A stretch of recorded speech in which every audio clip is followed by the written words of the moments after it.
사회생활의 목적이라는 제목으로 우리 함께 말씀을 나누겠습니다.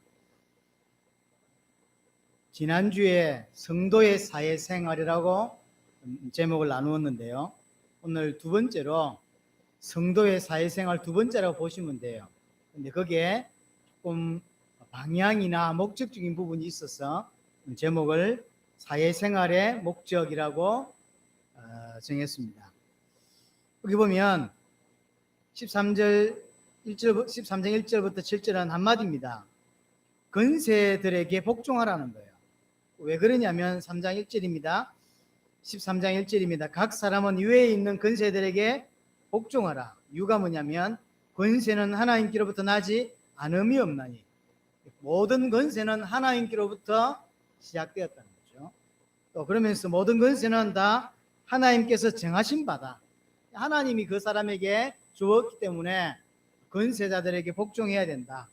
그러면서 2절에 그러므로 권세를 거스리는 자는 하나님의 명을 거스림이니, 그러니까 권세를 거스리는 것은 단순히 권세자를 거스리는 것이 아니라 하나님을 거스리는 것이다. 결국 그것은 심판을 자체하게 된다라고 이야기합니다. 선한 권세자들, 아주 존경받을 만한 권세자들이라면 이해가 되죠. 근데 아주 악한 독재자들이라면, 예를 들어서 우리가 잘 아는 히틀러 같은 수십만 명을 학살하고 죽였던 그런 사람이 우리의 정치인이고 우리의 대통령이라면 순종해야 되냐? 그렇잖아요.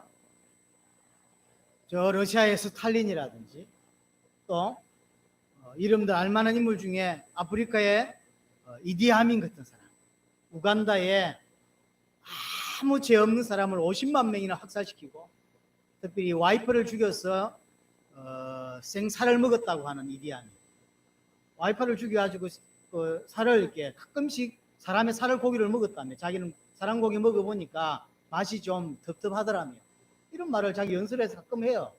아주 정신병자 같은, 말도 안 되는 그런 사람들이 있었어요. 리비아의 카다피 같은 이런 또라이 같은 애들, 아주 이 무자비한 독재자, 부패한 권력자들이 우리의 대통령이고 우리의 권력자들이라면 순종할 수 있겠냐 말이에요. 그게 맞는 말입니까 이게? 다니엘 1장에 보면 이스라엘이 망해서 이스라엘 젊은 친구들, 똑똑한 친구들을 다 포로로 잡혀가게 되고, 그 중에 다니엘과 세 친구가 포함되어 있었습니다. 그때 왕이 주는 음식, 왕이 주는 물만 마셔요. 근데 이 세 친구는 그렇게 하지 않죠. 왕의 명령을 거부해요. 안 맞는 거잖아요. 3장에 가면 느부갓네살 왕이 자기의 신상을 곳곳에 세워놓고 절하게 합니다. 그래서 큰 행사를 이렇게 하는데, 이 신호를 주면 모든 백성이 엎드려 절을 하죠. 근데 세 사람은 또 서 있어요. 그리고 표시가 나잖아요. 다 엎드려 절하고 있는데 다니엘의 세 친구만 딱 서 있으니까 명령을 순종하지 않잖아요. 왕의 명령, 왕의 권세는 하나님께로부터 왔다면서요. 그래서 왕의 명령을 어기는 것은 하나님의 명령을 어기는 것이다, 이렇게 지금 바울은 이야기하고 있잖아요. 근데 다니엘과 다니엘의 세 친구는 그렇게 하고 있지 않아요. 다니엘 3장 6장에 보면 왕의 칙령으로 한 달이라는 시간 동안에 사람이든 신이든 누구에게도 기도하거나 이렇게 빌면 그 왕을 우습게 보는 행위로 보고 죽이기로 이게 법을 만듭니다. 여기 왕이 사인을 하게 됐는데, 여기 누가 걸렸죠? 다니엘이 딱 걸린 거예요. 다니엘은 총리입니다. 그 문서를 알고 있고 그 왕이 사인했다는 걸 알고 있습니다. 그런데 성경이 뭐라고 표현되어 있죠? 예루살렘을 향하여 창문을 열어놓고 하루 3번씩 기도했죠. 이 말은 보란 듯이 숨기지 않는 거예요. 내 같으면 문 꽉 닫아놓고 모를 때 기도하겠죠. 다니엘은 그렇게 안 했어요. 보라면 보라, 문을 열어놓고, 그것도 예루살렘을 향하여 문을 열어놓고 하루 3번씩 기도한 거죠. 사실 이 법은 다니엘을 잡으려고 만든 법이에요.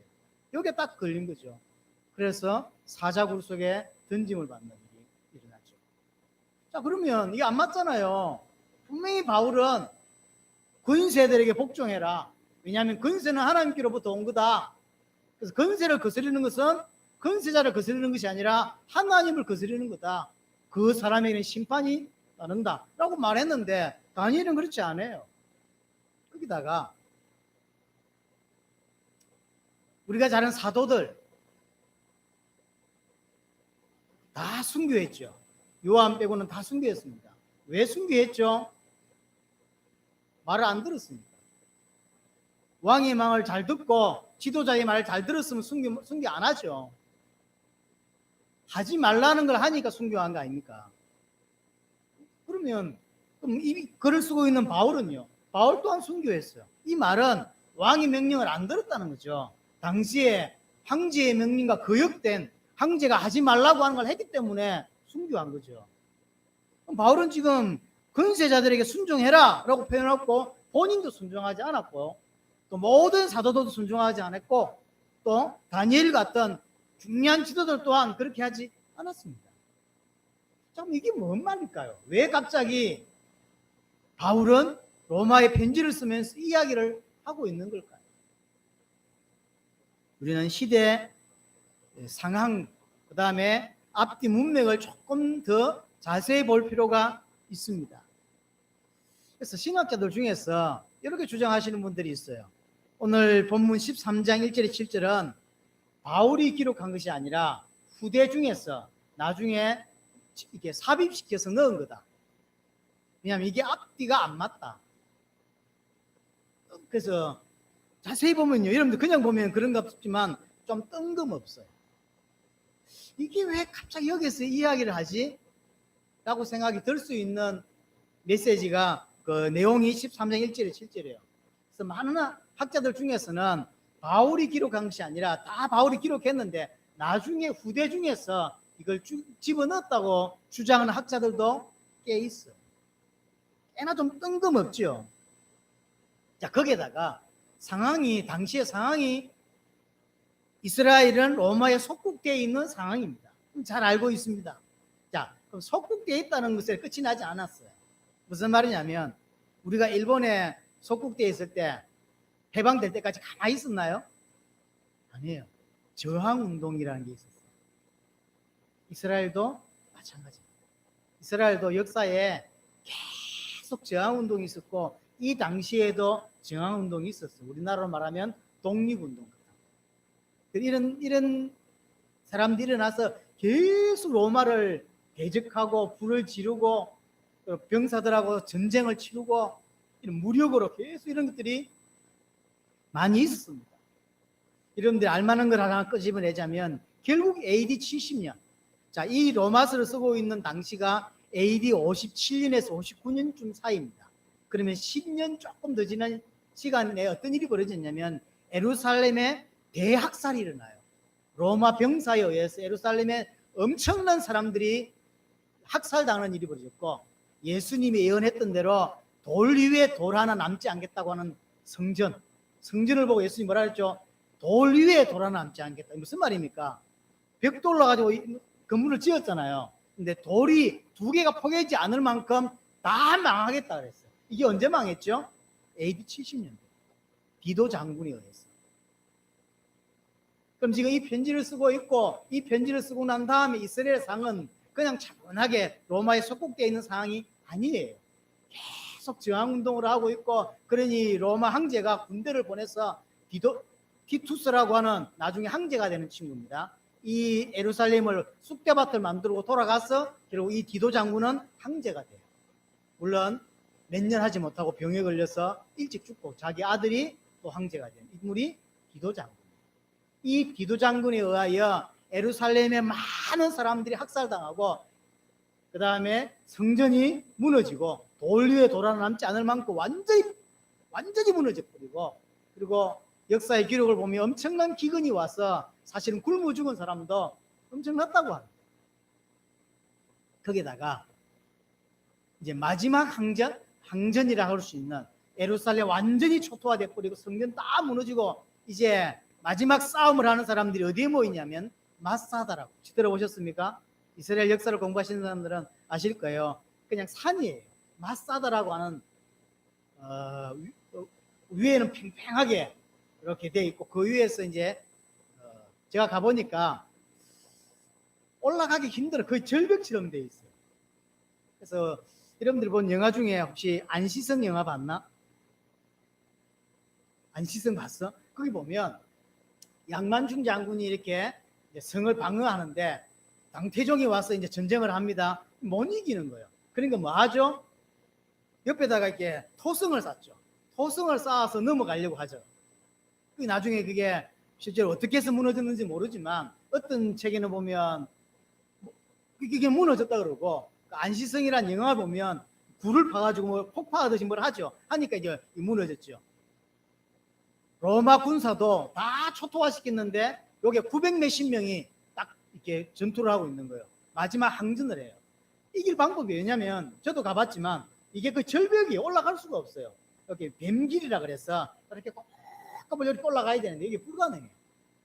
그래서 티투스 장군이 디도 장군이 3년이라는 시간을 들여서 똑같이 토성을 쌓아요. 토성을 쌓아서 조금 그 마사다보다 조금 더 높게 토성을 쌓아서 다리를 놓죠. 다리를 넣어서 넘어갈 수 있도록. 그게 거의 3년이라는 세월이 걸렸어요. AD 70년에 완전히 망했으니까 그러니까 AD 60 몇 년부터 계속 전쟁이 있었고 그 중에 70년에 완전히 초토화되고 마사다에서 마지막 항전을 벌어지게 되는 거죠. 토성을 다 쌓고 이제 며칠 후면 다리가 넘어와서 전쟁을 이길 수 없어요. 이때 어떤 일을 하냐면 남자들이 다 모입니다. 제가 얼마나 그 마사다가 대단하냐면 놀랐어요. 이제 그 공중 목욕탕을 제가 가봤거든요. 그 마사다 안에 있는 지금도 남아 있는 이게 이렇게 직각으로 안 돼 있고 타원형으로 돼 있어요. 또 가이드가 이야기하더라고. 왜 타원형이 돼 있냐면 이게 수증기가 이리 떨어진대. 그래서 밖으로 떨어질 수 있도록 그대로 떨어질 수 있도록 그렇게 목욕 너무 좋아했구나. 이게 얼마나 발달해 있는지. 거기다가 벽이요 처음 들어가면 차올 거 아닙니까? 그러니까 벽과 벽 사이에 수증기를 집어넣어요. 벽이 따뜻할 수 있도록. 그리고 물탱크가 우리 이 교회 건물 한 2개, 3개쯤 될 수 있는 물탱크가 2개가 있어요. 빗물을 받아서 그걸 물을 저장해서 그건 1000명 가까운 사람들이 먹고 살으니까요. 먹고 살 수 있으면 뭐합니까? 결국은 로마 군인이 넘어와서 죽이는 거예요. 그래서 모든 남자들이 모여서 결국은 죽는다. 그래서 비참하게 죽느니 우리에게 메시지를 남기고 죽자. 그래서 남자들이 각 가정으로 돌아와서 자녀들과 와이프를 다 죽여요. 돌아와서 제비를 뽑아서 소수의 몇 사람이 나머지 남자들 또 죽여요. 또 제비를 뽑아서 몇 사람이 또 나머지 남자를 다 죽이고 마지막 한 명 남은 남자가 자살을 해요. 그래서 960여 명이 그 자리에서 다 죽어요. 그리고는 제일 중앙에다가 쌀을 그러니까 식량을 그대로 보존해 놓고 죽었어요. 왜 그러냐면 양식이 없어서 물이 없어 죽은 게 아니다. 너희들 손에 비참하게 죽느니 우리 스스로 죽겠다. 이렇게 해서 죽어요. 그게 마사다. 아주 유명하죠. 그 전쟁으로 그 마지막 항전으로 이스라엘은 완전히 패망이 됐죠. 사실은 그때 이후로 1948년에 이스라엘이 유엔에다가 저 이스라엘 땅 우리 땅이다라고 신청을 하고 우리 땅 내놔라. 그러니까 유엔에서 내줬죠. 근 2000년 동안 나라 없이 살았던 그 이후로 사실은 우린 역사를 알잖아요. 이런 난리 속에서 사실은 지금 바울은 세계복음을 하고 있다. 세계복음을 할 수 있는 환경이기 때문에 하고 있는 게 아닙니다. 잘 기억하셔야 돼요. 나라가 지금 완전히 망하게 생겼어요. 그래서 어떤 사람들은 무력으로 로마 군인을 죽이고 전쟁하고 항전하고 결국은 바울이 죽은 2, 3년 후에 바울이 AD 67년쯤에 죽었으니까 2, 3년 후에 이스라엘은 완전히 잿더미가 돼버렸죠. 이런 사실은 극박한 아주 이런 상황 속에서 바울은 지금 세계복음을 하고 있습니다. 할 수 있는 상황이기 때문에 하고 있는 게 아니라니까요, 사실은. 그리고 이런 환경 속에서, 이런 난리통 속에서 바울은 로마에 있는 성도들에게 편지를 쓴 게 로마서입니다. 자, 그러면 그런 난리통 속에서, 그리고 자기 백성들이 계속 죽어나가고 있고 속국되어서 그냥 가만히 있는 게 아닙니다. 계속 어려움 당하고 있는 속에서 바울이 근세자들에게 순종해라, 근세자들에게 복종해라고 말합니다. 이게 뭔 말일까요? 만약에 좀 의식 있는 사람들은 계속 항전했을 겁니다. 계속 이렇게 독립운동 같은 거 이렇게 저항운동을 했을 거예요. 힘 있는 사람은 무기 들고 나가고, 글 잘 쓰는 사람은 글로, 또는 정치를 잘하는 사람들은 정치 외교를 통해서 어쨌든 이 어려움을 막아보려고 애를 썼겠죠. 바울이 지금 무슨 이야기를 하고 있냐면, 왜 근세자들에게 복종해라 이렇게 표현하냐면, 이런 상황을 인정하라는 거예요. 우리가 안타깝게 속국되고 지금 난리도 아닌 이런 상황인데 이 자체를 인정해라. 왜냐하면 인정해야 그 다음 걸 할 수가 있는 거예요. 인정해라. 하나님이 행하신 거다, 하나님이 하신 거다, 인정해라. 그리고 이 난리통 속에서도 성도가 진짜 해야 될 것을 하라는 거예요. 그게 뭘까요? 정말로 성도의 진정한 삶의 목적이 되는 거, 이 난리통 속이지만 그래도 성도이기 때문에 당연히 해야 되는 거, 내가 존재하기 때문에, 내가 살아있기 때문에 해야 되는 거, 그거 하자는 거죠. 인정하지 않으면 이걸 할 수가 없는 거예요. 우리가 속국돼 있어? 그래? 그러니까 이제 대 들고, 그러니까 전쟁하고, 그러니까 총 들고 나가고, 칼 들고 나가고, 이럴 수밖에 없는 거죠. 어떤 사람은 너무 우라가 터지니까 합병 걸려 죽는 거예요. 분노 속에서 남은 인생을 살다가 죽는 거예요. 어떤 사람은 못 참아서 창 들고 나가고, 어떤 사람은 우라가 터져서 죽고. 바울이 이야기합니다. 근세자들에게 순종해라. 그걸 인정해라.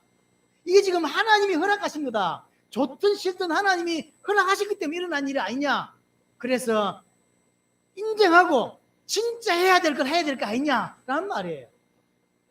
이 난리통 속에서, 이 죽음의 위기 속에서 정말로 우리가 해야 될 거, 성도가 정말로 해야 될 거, 살아있다면 해야 될 거, 그게 뭘까요? 사실은 바울이 목숨 걸면서 하고 있는 거, 나라는 지금 다 망해가고 있는데 본인은 지금 해외를 뛰어다니면서 하고 있는 거, 그게 뭘까요? 바울을 바울답게 만드는 거, 바울을 가장 가치 있게 만드는 거, 그게 뭘까요? 우리는 어디에 초점 맞추며 살아야 될까요? 그게 뭐라고 생각합니까? 그게 복음. 나라가 지금 망해가고 있는데 바울은 그걸 인정하고, 제발 인정하고, 남은 인생 얼마일지 모르지만 진짜 성도가 성도답게 사는 거, 그거 하자. 정말로 성도다운 그거 하자는 거예요. 그게 뭐냐면 복음운동. 이 복음운동을 하려면 이 상황이 인정이 되죠. 이 편지를 쓰는 이유가 뭡니까? 복음운동 때문에. 우리를 집어삼킨 로마도 살리고 스페인도 살리고 세계도 살려야 되지 않겠냐는 거예요. 남들 보면 얼마나 이상할까요? 나라가 망해가고 있는데, 나라는 쑥대밭이 되고 있는데 바울은 해외에 나와서 뭐 하고 있냐면 세계를 살리자는 거예요. 여러분 기억하셔야 돼요. 왜 바울의 인생과 우리의 인생이 다를까라고 할 때 복음을 느끼는 게 다르기 때문에. 이 난리통 속에서 나라는 다 망하고 있는 상황 속에서 바울은 놓치지 않고 하고 있는 게 뭐냐면 복음운동이에요. 왜냐하면 이거는 생명이 붙어 있다면 해야 될 거라고 생각하는 거예요. 그게 성도의 삶이고 성도의 목적이라는 거예요. 사회생활 왜 해야 되겠냐? 이것 때문이라는 거죠.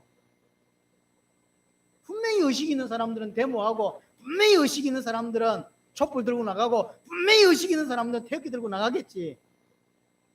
바울은 이 상황을 인정하고, 인정하라. 그리고 진짜 해야 될 것, 나를 하나님이 부르신 이유, 하나님이 나를 살리시는 이유, 그게 복음운동. 이 복음운동이 인정이 안 되면 할 수가 없어요. 현실을 인정하고 진짜로 중요한 것을 시작하라. 그게 복음운동. 왜 그럴까요? 인간은, 우리 인생은 복음이 필요하기 때문에. 이것도 필요하고 저것도 필요한 게 아니라 정확히 말하면 복음만 필요한 거예요. 사실 이스라엘이 로마에 노예된 것보다 더 큰 문제는 사단에 노예되어 있다는 거예요. 그래서 예수님이 너희는 너희 아비 마귀에게서 났다라고 표현합니다. 죄를 짓는 자는 마귀에게 속했다라고. 진짜 우리의 문제는 로마에 속국되어 있는 게 아니에요. 사단에 잡혀 있고 사단의 종로로. 그래서 로마에서 해방되어야 되지만 진짜 해방되어야 될 게 뭐냐면 사단에게서 해방되는 거예요. 사단에서 잡힌 것에서 빠져나오는 거. 로마의 지배보다 더 큰 문제는 죄의 지배를 받고 산다는 거예요. 죄의 지배를. 그래서 사실은 죄의 지배를 받고 사니까 인생이 공허하고 어두운 거예요. 잘 주의를 한번 살펴보세요. 사실은 열심히 살지만 나름의 부지런하게 살지만 공허해요. 왜냐하면 그게 죄 아래 있기 때문에 하나님과 단절되어 있기 때문에 공허한 거예요. 어두워요. 인생을 자세히 보세요. 어두워요. 원래 성향이 처지는 성향이 아니라 어둡다니까요. 그래서 행복하지 않습니다. 부모님이 잘해주는데 안 행복하고요. 이상하게 안 행복해. 그러면서도 이상하던 영적인 갈증이 생기는 거예요. 이걸 해도 할 때는 너무 좋았는데 하고 나면 아니고. 그래서 영적인 갈증이 계속 이게 답을 모르겠네. 왜 이런지. 거기다 착각합니다. 예를 들어 보세요. 지금 이스라엘 사람들은 로마에 속국되어 있기 때문에 행복하지 않다. 이렇게 생각하는 거예요. 우리가 로마에서 해방될 수 있으면 행복할 거야 라고 생각해요. 지금 성도들 똑같아요. 난 돈이 없어 불행해. 이렇게 생각한다니까요. 내가 신랑 잘못 만나가지고 치즈도 복이 없지. 이렇게 생각한다는 거죠. 남편복 없는 놈 자식 복도 없다더니 이런 식으로 자꾸 생각을 계속 틀리게 해요. 환경이 이런 환경이야 저런 환경이었으면 나는 행복할 수 있었는데, 나는 가정 환경이 이랬으면 좋았을 건데, 나는 저런 직장을 갈 수 있었으면 행복했을 건데, 자꾸 이런 생각으로 계속 착각을 또 하는 거예요. 이스라엘이 그래요. 로마 속국되어 있어서 안 되고 로마 속국되어 있기 때문에 안 행복하고 그렇지 않습니다. 거기다가 하나님 살아계신데 하나님 살아계신 줄은 몰라. 이렇게 사는 거예요. 인간은 하나님을 만나야 되고 하나님과 교제하며 살아야 되고 하나님과 함께하며 살아야 되는 게 인간이에요. 왜냐면 그렇게 만들어졌어요. 하나님과 단절되니까 사실은 설명하는데 언어가 부족해요. 이 마음을 어떻게 설명해야 될지 모르는 거죠. 답답하고 행복하지 않고 어둡고 공허하고 이런 상황. 그러니까 이제 그런 것들이 핑계를 자꾸 환경에 대는 거예요. 내가 부모님을 잘못 만났어. 내가 환경을 잘못 만났어. 내가 시대를 잘못 만났어. 자꾸 착각을 해가는 거예요. 그렇지 않습니다. 인간은 조금 돈이 없었기 때문에 불행한 게 아니라니까요. 남편을 조금 잘못 만났기 때문에 불행한 게 아니라 근본적으로 하나님과 단절되어 있고 하나님과 교제하지 못하기 때문에 행복하지 않아요. 인간은 하나님을 만나야 합니다. 그게 정상이고 그게 가장 인간다움이에요. 근데 이걸 못 보는 거예요. 교회를 다니면서도 이걸 못 보는 거예요. 그래서 하나님이 우리를 건지시기 위해서 주신 게 복음입니다. 인생에 우리가 짊어져야 될 많은 고통과 허무와 공허와 불행과 이런 모든 걸 짊어지실 수 있는, 그냥 조금 우리에게 가이드 해줄 수 있는 게 아니라 우리의 모든 인생의 짐을 짊어질 수 있는 분을 약속하셨어요. 그분이 그리스도예요. 그럼 그 그리스도가 우리에게 와서 우리의 짐을 어떻게 짊어질 수 있냐면 십자가와 부활로. 십자가와 부활로 내 인생의 모든 걸 그가 짊어지시겠다고 하신 거죠. 그리고 그렇게 짊어지셨습니다. 그가 누구십니까? 십자가와 부활로 내 모든 문제를 짊어지신 그분이 누구십니까? 그분이 예수예요. 예수가 그리스도입니다.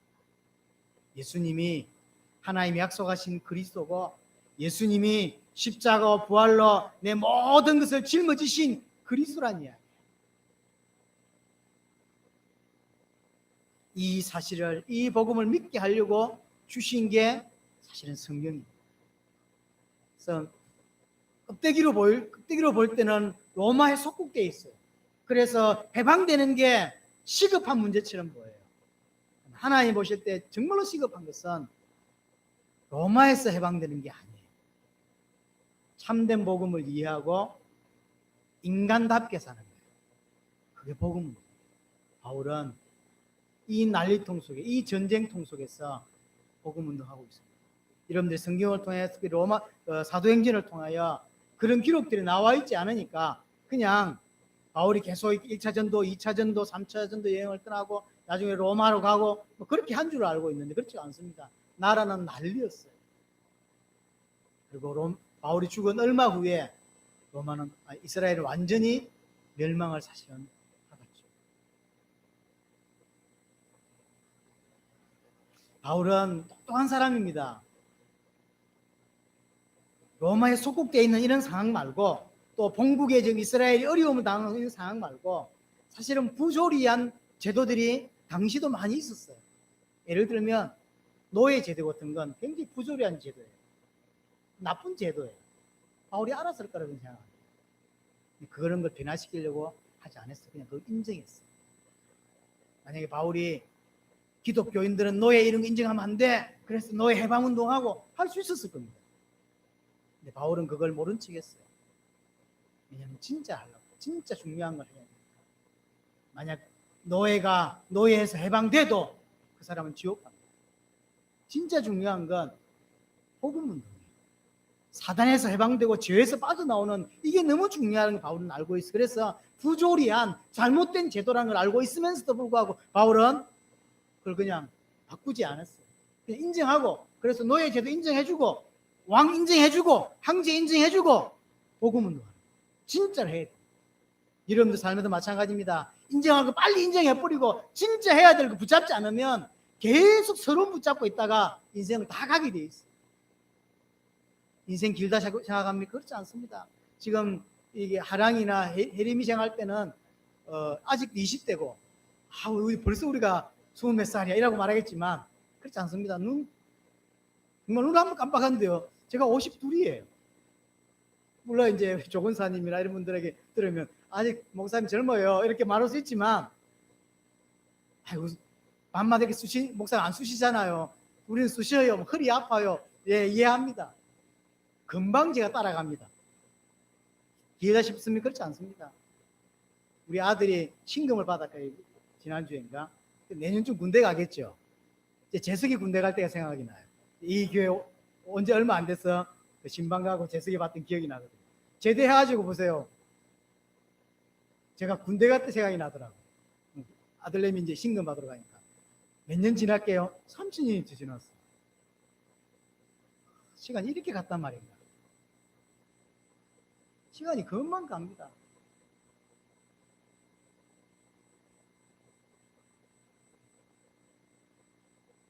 바울은 부조리한 것, 잘못된 걸 봤지만 그걸 놔두고 진짜 인생을 걸어야 될 때가 인생을 걸었어요.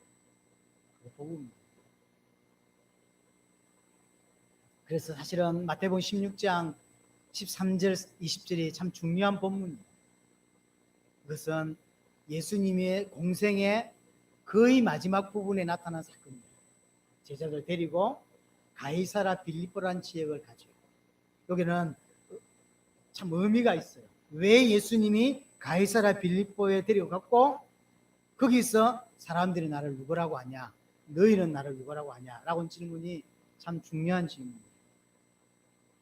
왜냐하면 결국 여기서 예수님이 가르치고 깨닫게 하고자 하는 게 뭐냐면 왜 이스라엘이 그렇게 하나님을 섬기고 망했는지를 깨닫게 하는 거예요. 이스라엘은 하나님만 섬겼어요. 이스라엘은 하나님을 위해 살았다. 완전히 망해버렸어요. 지금 망하고 있고 앞으로 완전히 망할 거예요. 하나님의 백성이라고 하는 사람들이 왜 망할까? 그걸 설명하는 사건이 마태복음 16장 사건입니다. 그래서 묻습니다. 사람들이 나를 누구라고 하냐? 그래서 세례요한, 엘리야, 에레미야 선지자 중에 하나라고 합니다. 대부분의 사람들 그렇게 예수를 믿습니다. 지금 전 세계 교회가 이와 같이 믿어요. 그래서 사실은 예수 믿고 해방운동, 임금운동 이런 거 하는 거예요. 그게 잘못된 게 아니에요. 그러나 그게 신앙의 본질도 아니고 복음의 본질도 아니에요. 그렇잖아요. 교회가 해야 될 게 아니라니까요. 엘리야라고 믿죠. 그러니까 밤낮 기도하면서 은사 받고 밤낮 기도하면서 능력 받고 밤낮 기도하면서 치유 받으려고 하는 거예요. 치유가 나쁩니까? 은사가 나쁩니까? 어디? 안 그래요? 그게 나쁩니까? 능력 운동이 나쁜 겁니까? 그렇지 않습니다. 그건 하나님의 은혜를 주신 것이지 교회가 그걸 해야 될 게 아니라니까요. 에레미야라고 합니다. 구제운동, 봉사운동, 사랑운동 좋습니다. 그건 일반 종교에서도 할 수 있는 거예요. 굳이 교회가 나서서 해야 될 게 아니라니까요. 선지자 중에 하나라고 합니다. 서로 하나가 되고 그래서 성경 공부하고 성경을 더 깊이 알아가고 아주 우리가 몰랐던 성경을 원어로 이해하면서 아주 기가 막히게 하면서 좋죠. 그렇게 교회가 존재하고 그런 걸 따라 그런 것들이 잘 돼 있는 교회도 사람들이 많이 몰리기도 합니다. 영적인 갈급함이 있다 보니까 사실은 좀 더 깊이 알고 싶고 그래서 어떤 교회는 이 프로그램이 원어 공부하는 프로그램도 있고 이런 게 많이 있어요. 많이 도움이 됩니다. 목사님들이 어떤 성경 구절을 이렇게 해석했는데 원어에는 이렇게 돼 있다고 하면서 도움이 되죠. 그런데 이런 대답에 예수님은 기뻐하시거나 예수님은 놀라하시지 않았어요. 정말로 예수님이 기뻐하시고 정말로 뭐랄까요? 놀랄만한 예수님을 놀라게 할 만한 또는 예수님이 깜짝 예상치도 못했던 대답. 그래서 예수님이 축복할 수밖에 없는 너는 베드로라 이 반석 위에 내 교회를 세울 거다. 음부의 근세가 이기지 못할 거다. 라고 엄청난 축복을 쏟아붓는 이 대답이 필요합니다. 그게 뭡니까? 주는 그리스도시요 살아계신 하나님의 아들이십니다. 정말로 예수님이 내 인생의 모든 문제를 십자가와 부활로 해결하실 그리스도라고 하는 사실을 베드로가 고백하게 된 거예요. 예수님이 깜짝 놀랐습니다. 예수님이 정말로 깜짝 놀란 거예요. 예상치 못했던 대답이었던 것 같아요. 예수님은 단순히 우리의 가이드나 우리의 변호사 정도가 아닙니다. 그분은 인생의 근본의 문제와 인생의 모든 문제를 십자가와 부활로 해결하신 그리스도. 이 사실을 받아들이고 이 사실을 믿을 때 사실 우리는 구원받을 수 있는 것입니다. 그리고 이걸 정말로 아는 사람은 상황과 시대와 조건과 상관없이 복음 운동하는 거예요. 그렇잖아요. 우리는 할 수 있을 때 하려고 하고 할 수 있을 때 하려고 하죠. 바울은 그렇지 않습니다. 바울은 복음을 그렇게 받아들이지 않았어요. 나라가 다 망하고 있는데 바울은 복음 운동했어요. 왜냐하면 그게 바울이 받은 복음 능력이에요. 우리는 뭔가를 또 회복하고 뭔가를 또 회복하는 게 중요한 게 아니에요. 바울이 믿었던 그 복음이 그대로 내게 전달되는 게 중요해요. 그렇게 복음을 이해하는 게 중요하고 그렇게 믿고 순종하는 게 중요합니다. 바울이 사회생활에 대한 이야기를 이제 13장에 하면서 인정하라고 시작해요. 근세자들을 인정해라. 그래야 뭐 할 수 있죠? 진짜 중요한 걸 할 수 있는 거예요. 진짜 중요한 거. 인생의 문제 자세히 보면 결국은 하나입니다. 하나님과 단절되어 있다는 이야기입니다. 결국은 답이 또 하나인 거예요. 하나님을 만나면 된다는 이야기고 결국은 길도 하나라는 거죠. 예수 그리스도가 길이에요. 결국 예수를 그리스도로 믿는 모든 사람의 삶의 방향도 결국은 하나라는 거예요. 내 존재 목적이 결국은 하나라는 거예요. 그게 예수 믿는 사람의 삶입니다. 그게 뭐죠? 복음 운동이에요. 직접적으로 복음 운동을 하든 간접적으로 복음 운동을 하든 방향이 맞아요. 방향이 맞아요. 이게 사회생활의 목적이에요. 지금 상황이 너무 안 좋습니다. 지금 이스라엘. 로마 교회 안에 로마 안에 있는 로마 교회에다 바울이 편지를 쓰잖아요. 그게 사람들은 어떤 사람들이 모여서 예배하죠? 대부분은 유대인이에요.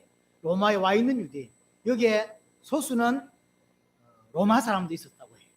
여기다가 기타 이제 헬라 사람들, 그리스에 아테네 이런 살았던 사람들이 이렇게 이제 로마로 들어갔죠. 그게 이제 한 교회 안에 이렇게 되어 있는 거예요. 바울이 갑자기 뜬금없이 근세자들에게 복종해라 라고 표현하는 거예요. 1차적으로는 맞는 말이에요. 2차적으로는 해야 될 거 하고 빨리 인정하고 정말로 하나님의 백성으로 부름받은 그 삶을 살아내라. 그게 중요한 거예요.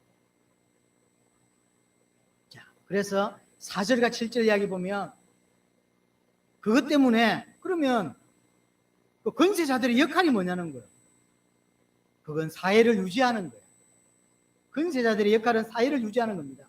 국가가 선을 정진할 수 있도록 또 선한 사람들에게 보상을 하고 반대로 악은 억제하고 처벌하는 역할을 국가가 하는 거예요. 베드로전서 2장을 한번 가보겠습니다. 베드로전서 2장입니다. 14절입니다. 베드로전서 2장 14절에 보면 혹은 그가 악행하는 자를 징벌하고 선행하는 자를 포상하기 위하여 보낸 총독에게 하라. 총독의 역할이 뭐라고 표현되어 있냐면 악행하는 자들을 징벌하고 선행하는 자들을 포상하는 것. 이게 사실은 권세자들이 또는 국가가 해야 될 일인 거예요. 사회를 유지하는 거죠. 악은 최대한으로 억제시키는 거예요. 법을 만들어서 악하게 살면 안 되도록 가능한 법을 억제해요. 그렇다고 해서 악이 없어지지는 않습니다. 그러나 최대한으로 억제시키는 게 나라가 할 일이에요. 그게 국회의원이 할 일이고 그게 대통령이 할 일이에요. 그래서 오늘 4절에 뭐라고 표현했냐면 하나님의 사역자가 되어라. 그래서 하나님의 사역자라고 표현했죠. 6절에 가보면 뭐라고 표현되어 있냐면 하나님의 일꾼이라고 표현했어요. 하나님의 일꾼이고 하나님의 사역자라는 거예요. 그 대통령이, 왕이, 국회의원. 그래서 그 사람들에게 뭘 줬냐면 권력을 줬어요. 그걸 뭐라고 표현했죠? 칼이라고 그랬어요. 칼을 쥐어줬다. 법을 만들어서 그걸 집행하고 유지하고 악은 억제하고 선한 것은 보상해서 이게 좀 잘 될 수 있도록 그렇게 하려니까 뭐가 있어야죠? 힘이 있어야 돼요. 칼을 쥐어줬다는 거예요. 그게 뒤에 들면 잘못하면 칼에 죽지요. 그래서 힘을 준 거예요. 그래서 칼을 쥐어줬다는 거예요. 대신 그만큼 보응도 받습니다. 보응도 받아요. 그러나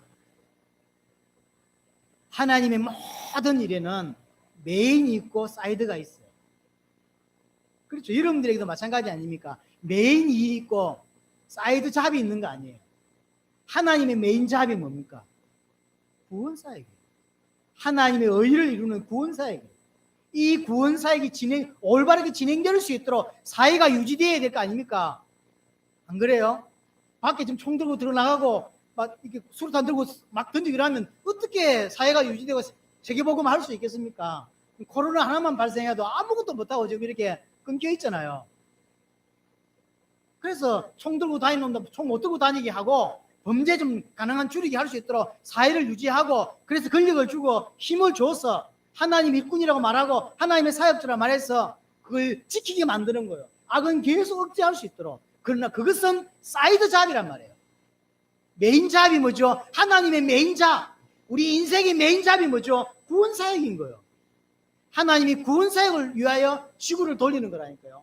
문재인 대통령을 위해서 지구를 돌리는 게 아닙니다. 역사를 움직이는 게 이 나라 대통령 때문이 아니라니까요. 이 나라 국회의원 때문이 아니에요.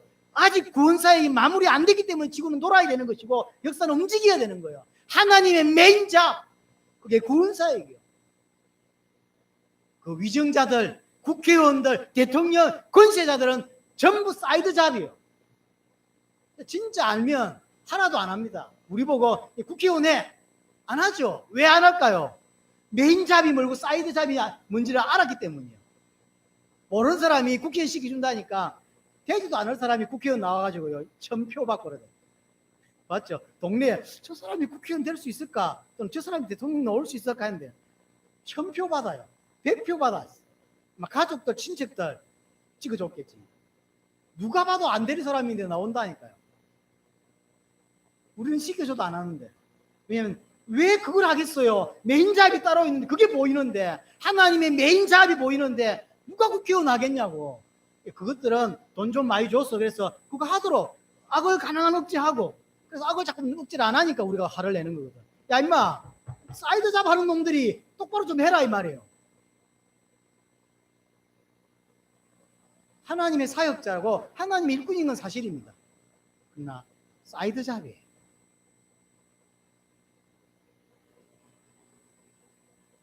세계복음화가 될 때까지 이런 게 유지돼야 돼요. 그래서 할 수만 있다면 전쟁이 안 일어나고, 할 수만 있다면 이런 것들이 없어야 저희들이 해외로 어디든 갈 수가 있는 거예요. 자, 우리가 우간다로 가려고 하는데 우간다에 전쟁이 났다. 갈 수 있겠습니까?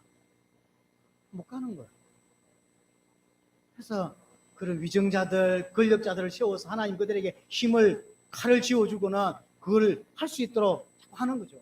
하도 인간이 악하다 보니까 힘을 전하니까 잘못된 힘을 쓴다고. 그래서 다른 견제기관이 필요하기도 하는 거예요. 하여튼 그런 모든 것들은 하나님이 허락하신 거예요. 왜냐하면 국가가 유지돼야 되니까, 세계복음 완성돼야 되니까. 하나님의 구원 사역을 두고 하나님이 사이드 잡으로 준 게 그런 거예요. 사실은요, 복음이라는 걸 다 알고 나면 그렇게 대단하게 안 보이는 거예요. 대단하게 안 보여요. 그러니까 구원을 받고 구원 후에 살 수 있다는 게 얼마나 감사한지 몰라요. 얼마나. 이게 참 복음을 알고 복음 위에 살 수 있다는 게 너무 이렇게 은혜다. 이건 할 수 있는 게 아니거든요. 하고 싶다고. 지금 목사 중에서 왜 자꾸 이렇게 텔레비 나오면서 데모하고 있는 친구 하나 있잖아요. 그게 어리석은 놈이에요. 제가 볼 때는 그 친구는 구원 못 받은 거예요. 하나님도 까불면 자기 손에 죽는다고 이야기를 하는데 그게 가능한 이야기일까요? 그래서 이제 목사님도 따졌어요. 아니 그게 말이 되냐 말이냐. 그러니까 이제 내가 그때 너무 흥분돼가지고 성령 충만해가지고 내가 그랬다는 거예요. 자, 성령 충만하면 하나님을 욕할 수 있는 건가요? 제가 볼 때 구원 못 받았어요. 왜냐하면 실수라도 그렇게 못해요. 아버지가 옆에 서 있는데 쌍욕을 할 수 있다? 일반적인 사람은 못해요. 근데 성령 충만 받았는데 하나님 내 손에 죽는다 까불면 이렇게 말할 수 있다는 것은 근본적으로 직업이 목사일 뿐이지 구원 못 받은 사람이에요. 이제 이 구원의 축복을 못 누리니까 목사들도 자꾸 그런 데 기웃거리는 거예요. 정치 이런 데. 불쌍하게 짝이 없는 사람들. 우리의 역할이 다르고 가치가 다릅니다. 자, 그래서 뭐라고 표현하냐면 하나님이 바울이 6절 7절에 그래서 이 사회를 유지해야 될 거 아닙니까? 그래서 말해서 성도들 보고 세금도 제대로 내라. 양심껏 세금 내라고 이야기합니다. 6절입니다. 너희가 조세를 바치는 것도 이로 말미암음이니 사회를 유지해야 될 거 아닙니까? 왜냐하면 우리가 세금보고만 해야 되니까 사회가 유지돼야 될 거 아니에요. 그러니까 세금 내라는 거예요. 바울이. 그러면서 7절에 모든 자에게 줄 것을 주되 조세를 받을 자에게 조세를 바치고 간세를 받을 자에게 간세를 바치고 이렇게 하라는 거예요. 근세자들은 많은 사람이면 세상을 유지하고 사회를 유지하고 국가를 유지하는 사람입니다. 하나님의 사이드 일을 두고 하나님이 세운 사람이라는 거죠. 이게 유지돼야 되니까 돈이 필요하죠.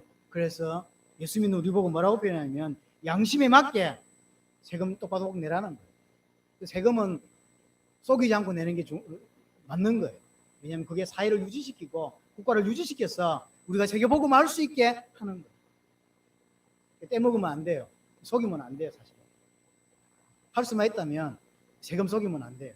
가난 정직하게 내서. 왜냐하면 그게 사회를 돌아가게 만들고, 그래서 우리 돌아가야 전쟁 안 일어나고 돌아가야 우리가 세계복음을 할 수 있어요. 자, 정리합니다. 오늘 바울이 13장 1절 7절에 보면 권세자들에게 복종하라고 합니다. 이는 권세자들에게 그냥 복종하라는 이야기 아니고 진짜 해야 될 것을 똑바로 하자는 거예요. 복음운동. 그리고 이 복음운동은 하나님의 메인 잡이에요. 메인 사역이에요. 그리고 이 권세자들은 그 메인 사역을 두고 사이드 사역을 시키기 위해서 부른 자들이 권세 있는 자들. 그래서 힘을 줬어요.